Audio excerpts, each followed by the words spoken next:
You have to have toughness. You got to be tougher than everybody that we play. It's going to be difficult. Everybody here has got to have a lot of mental toughness.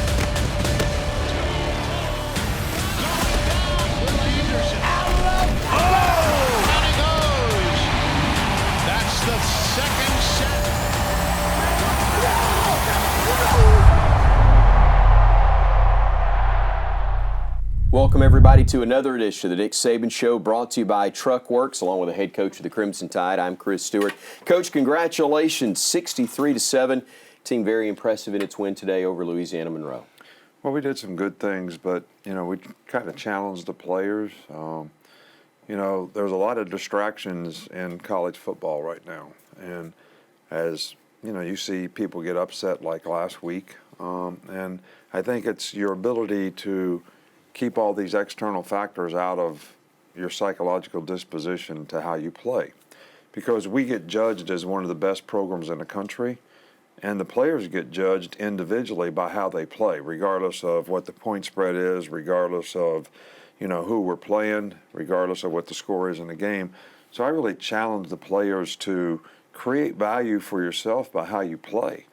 And that's going to help our team play better. And I saw a lot of signs of that out there today. Strong out of the gate, some things offensively, but you score a defensive and a special teams touchdown in the first half to grab the 28-0 lead. Yeah, we scored an offensive touchdown, a special teams touchdown, and a defensive touchdown, first three scores of the game. I don't know that I've ever been involved in that before. So it was good. One of the things that we need to do better on defense is create turnovers, which we created one there and made a big play because of it. Will was able to score a touchdown, and special teams, you always want to make explosive plays. So we blocked a punt, we returned one for a touchdown. We had 262 yards of punt returns, which is a record. So the players really did a good job in special teams today. A lot of first half highlights, and let's get right to them.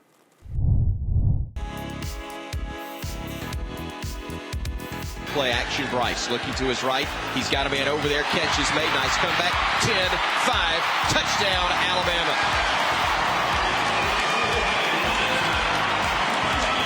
Trayshawn Holden for the touchdown catch on the right side. It was just a deep comeback, and Bryce couldn't have thrown it any better. Beautiful route from Holden. Jace McClellan is the single setback behind Bryce Young. They'll play action to him. He'll look. He'll stop. He'll roll to his right. He'll keep looking. He'll plant. He'll throw deep. He's got a man there, but it is picked off. Intercepted at the 35-yard line by ULM.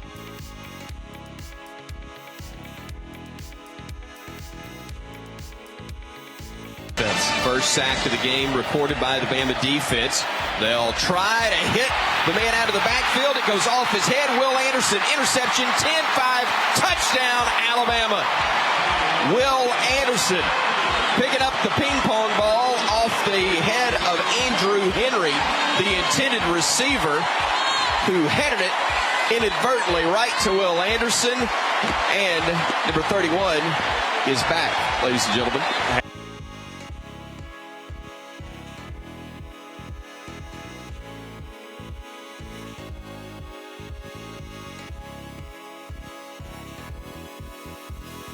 Swap picks. One goes for points for Alabama's. Reichard's kick is up and good, and the Tide leads it now 14-0.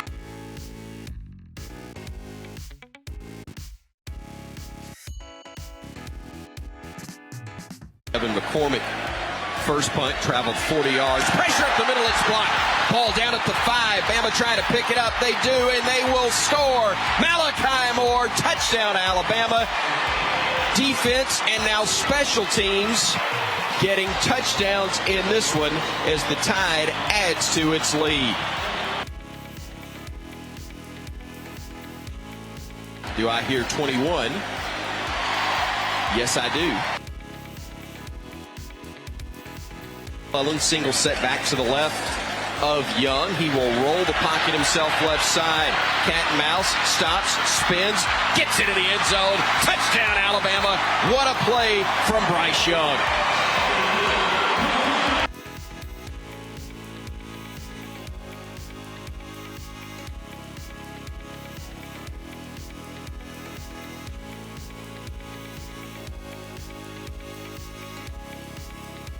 Defensively, Reichert getting the snap and the spot taken care of well, and the kick is executed to perfection as well.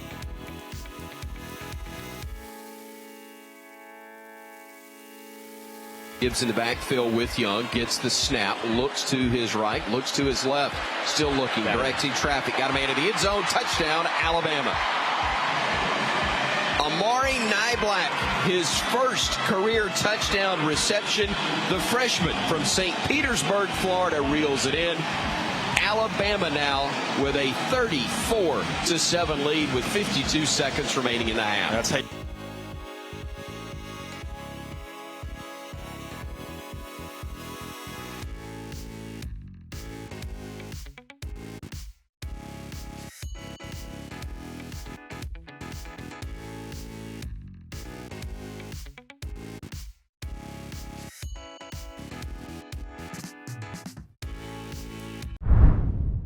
Coach, a strong finish to the first half on a nice drive. Well, we had a 93-yard drive, and I think what some people don't ever consider or understand, that 2 minutes before the half is a lot different than 2 minutes at the end of the game.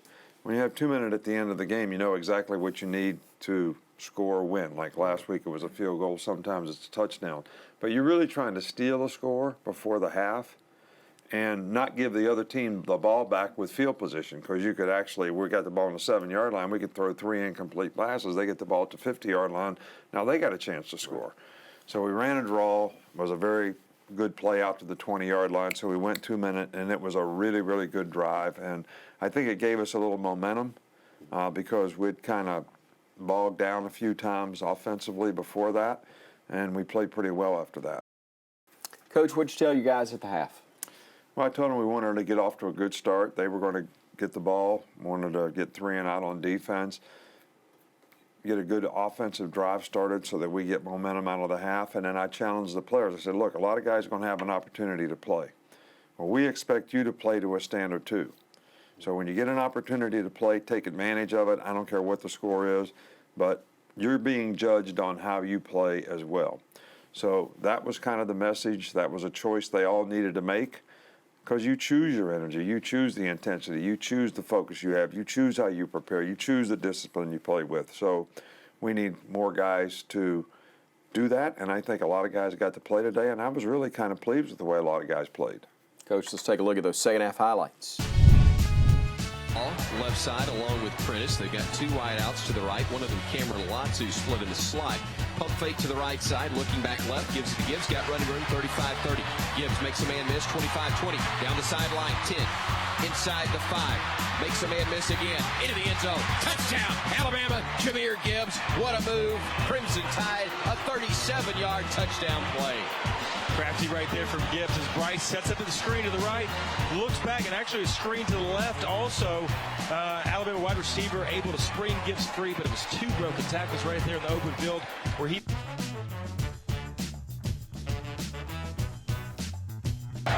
So a couple of changes. Milrow, the handoff, goes to Williams, spikes through 1 tackle, stays on his feet and into the end zone. Touchdown, Alabama.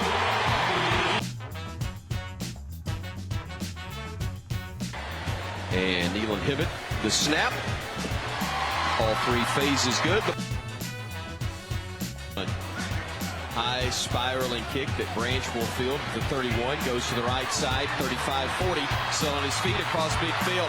Brian Branch at the 30, 20, 10, 5. Touchdown, Alabama. 68 yards.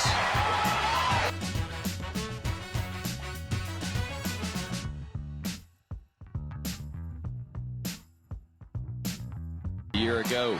Sanders in the backfield with him. They'll hand it off. He'll run it up the gut. Touchdown, Alabama.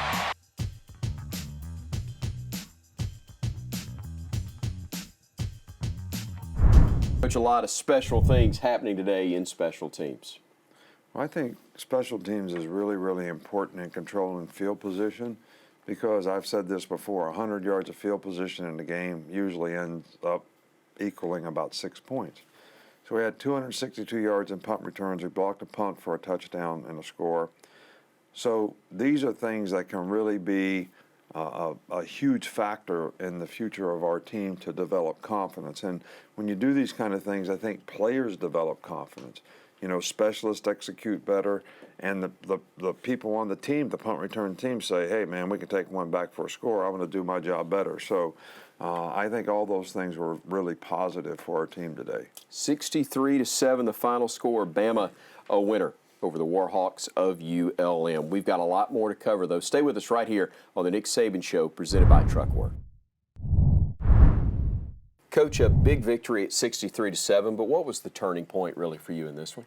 I think the turning point is when we blocked the punt, because it put us up 21 points. And you know, the players did a really good job at disguising it. We overloaded it. They brought a gunner in, which meant they really could block it. But the shield didn't make the adjustment to the gunner being in, so Ja'Cory Brooks still did a great job and we fit the shield exactly right. You want to try to split the shield, which the players did, so he could come right through the middle. And, you know, Malachi picks it up and makes a score, so it's always great to score on special teams. All right, Coach, let's talk about your staff a little bit. Travaris Robinson, one of those new members working with you this year. T-Rob's a great person, great enthusiasm. Players love him. He's got great relationships with the players. I really like his input and his experience on the staff. Really good person. Everybody gets along with him well. A good recruiter.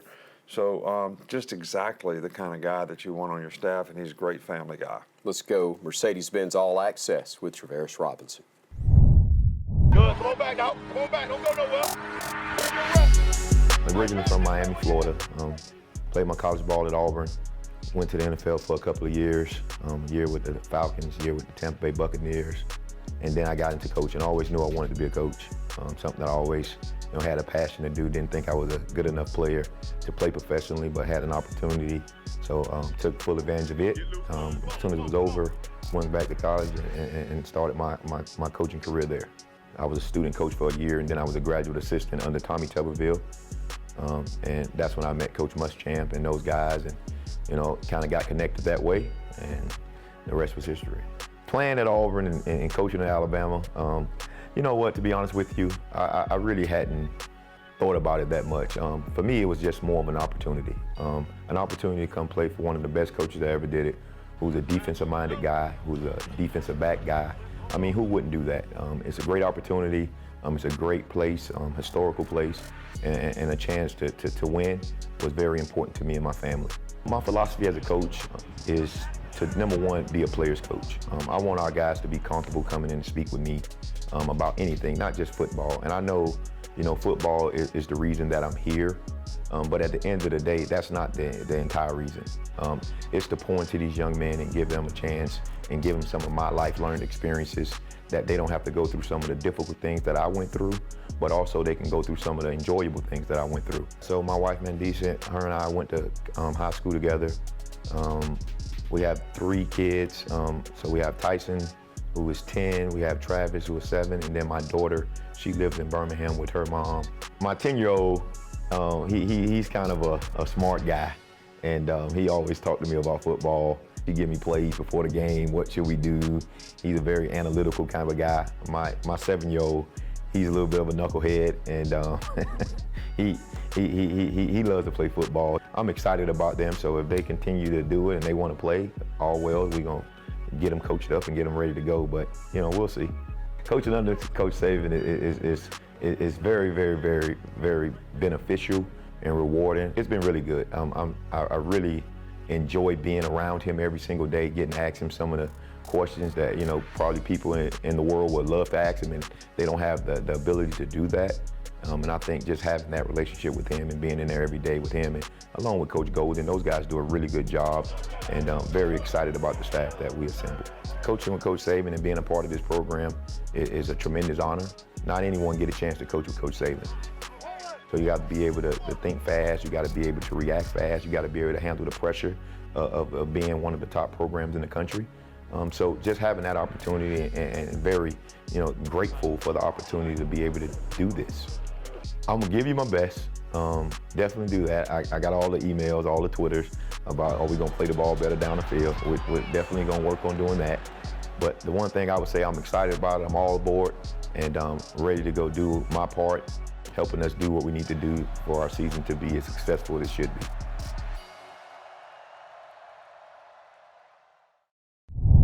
Coach, let's go through our play of the game from CB&S Bank.